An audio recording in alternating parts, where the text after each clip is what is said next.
Hello and welcome. Thank you for taking the time. Today I'm going to ask for your special attention and an advance warning. Some of the descriptions and details that I may present here, some of you may find those disturbing.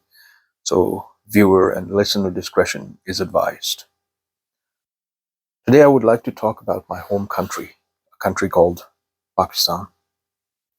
It's in Southeast Asia. Before partition, it was a colony, part of the colony in the subcontinent of India. In 1947, August 14th, the partition happened, and then India and Pakistan became two independent and sovereign nations and states.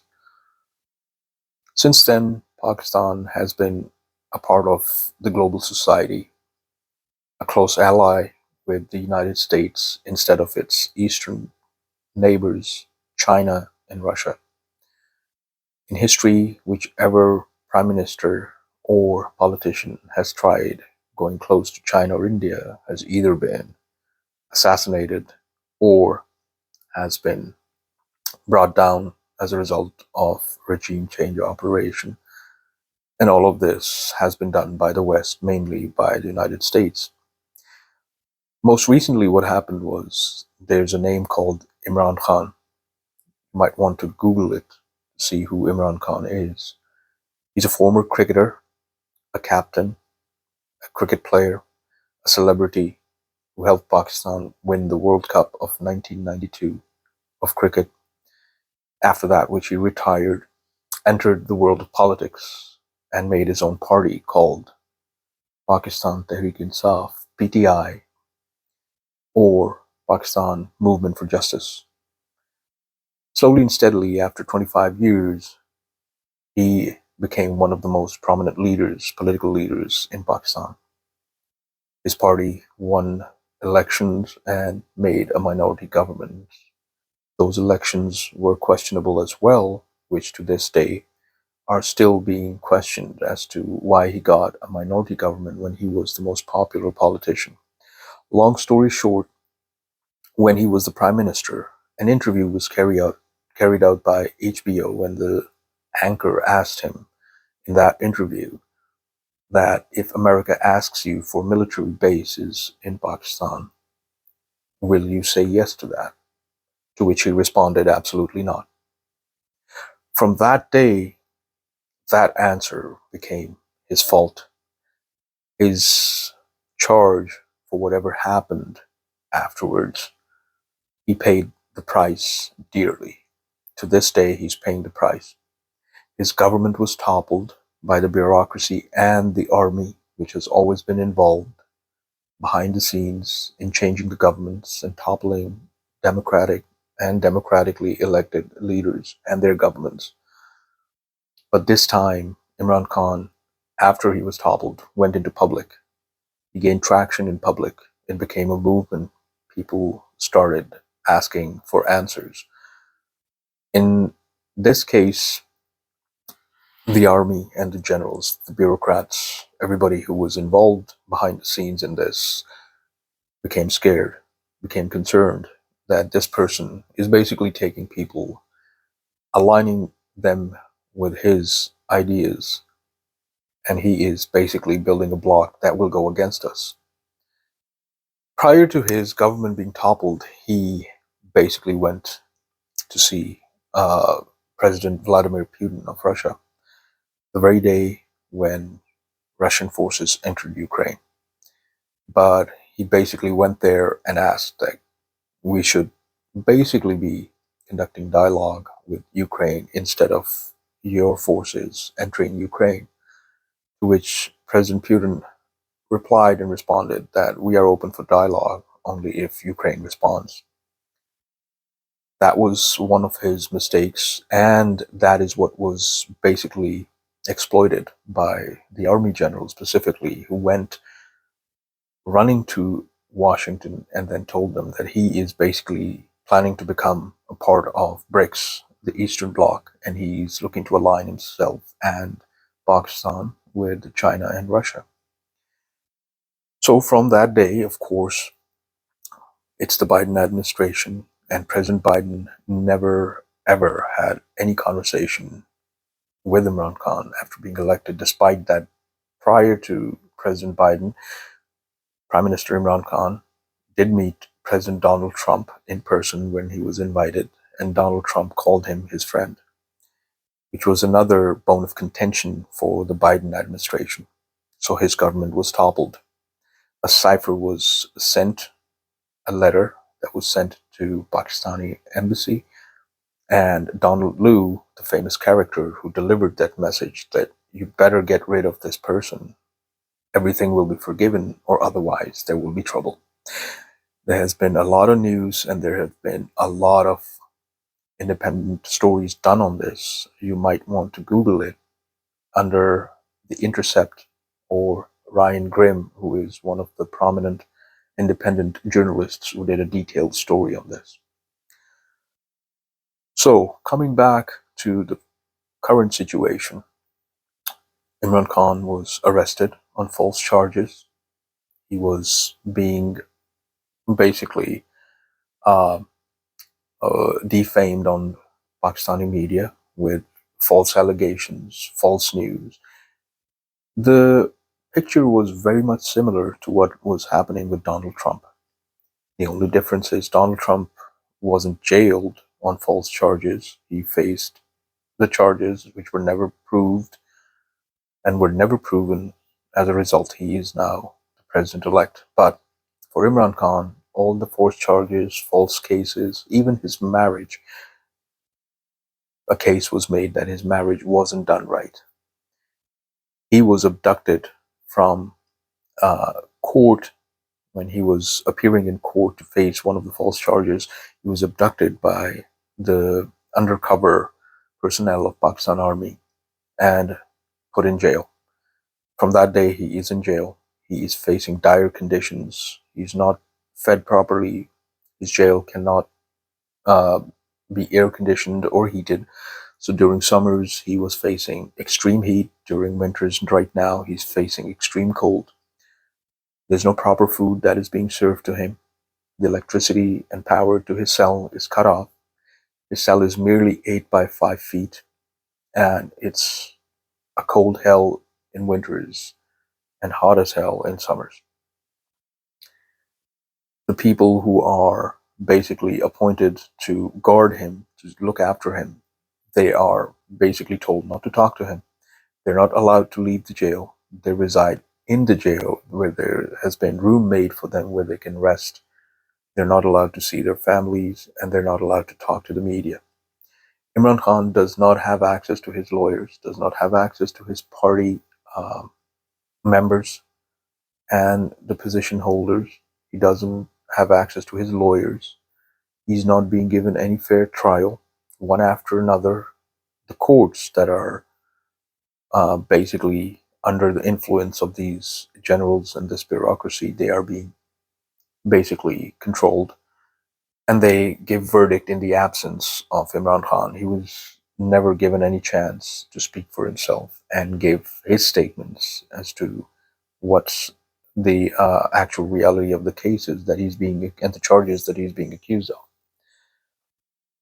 What happened was recently on 24th of November, Imran Khan before that had given a call from the jail. Word reached out that I want people to come out and answer my call and hold a peaceful protest in Islamabad.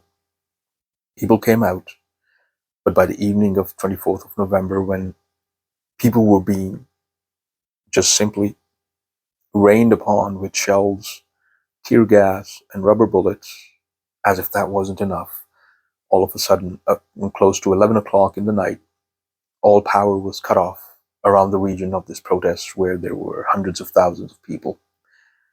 And then from both sides, during that uh, blackout and in that dark, there were sniper rifle fires, there was automatic machine guns, there were military grade machine guns that were used, and the protesters were basically showered with bullets. To this day, the government never let out the exact numbers as to what the exact numbers are of the people that lost their lives and the people who were injured. But it was the army personnel that opened fire, not just the police. These were live bullets through automatic and semi-automatic and long-range rifles, where people were shot in the head, in the stomach, in the spine. They were basically orders to shoot to kill. So hundreds, so far, there are rumors that hundreds have been unalived. Over 800 people to more than 1,000 are critically or seriously injured. Additional thousands have bullet wounds. Hospitals have been placed under gag orders.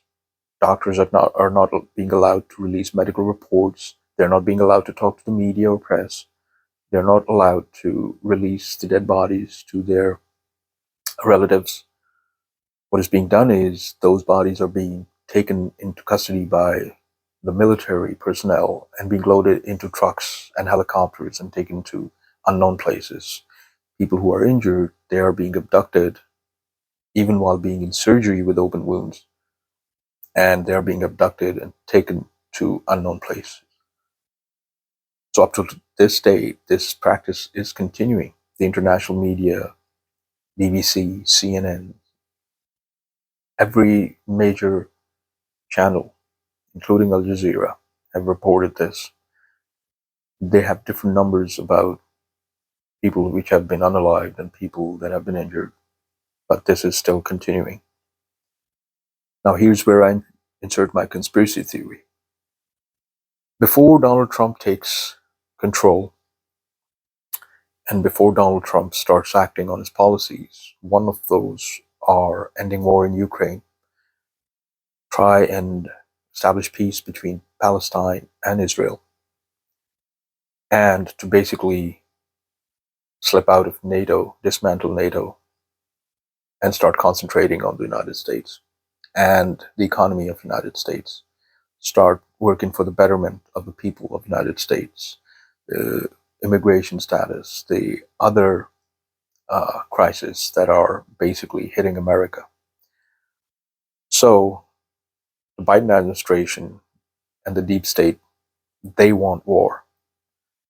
That's why they are basically speeding up all the process that is taking place. That's why you must have heard why Joe Biden now allowed Ukraine to use ATACMS and Storm Shadow missiles to basically hit their targets as far inwards into Russia, and also providing military and financial aid to Taiwan, trying to basically wage a war against Iran. So all of this. So the most nearest and the most safest and the most convenient place is Pakistan, the provinces of Pashtunkhwa and Balochistan. Balochistan basically borders Iran, part of it borders Afghanistan, and then Pashtunkhwa borders Afghanistan, and some parts of it are close to China as well. So from there, America and NATO would need bases to complete their operations and land their forces and conduct military operations or conduct the war against Russia, China, and Iran just by being in Pakistan. They would not need any other country because it's India, it's Iran, it's Afghanistan. Neither of those countries would allow America to use their land as a base for war against Russia and China. Plus, all of them are allies for Russia and China now. So the easiest target was Pakistan. That's why the regime change operation took place. And when Imran Khan said no, he is being made into an example. The people who came out showing their support for democracy and Imran Khan's release were shot like animals. And hundreds of them were unalived, a lot of people injured. It's all because of this, that the global war that is standing right upon our head, breathing upon our neck. Pakistan has an important role to play in that, and they cannot let Pakistan out of their grip.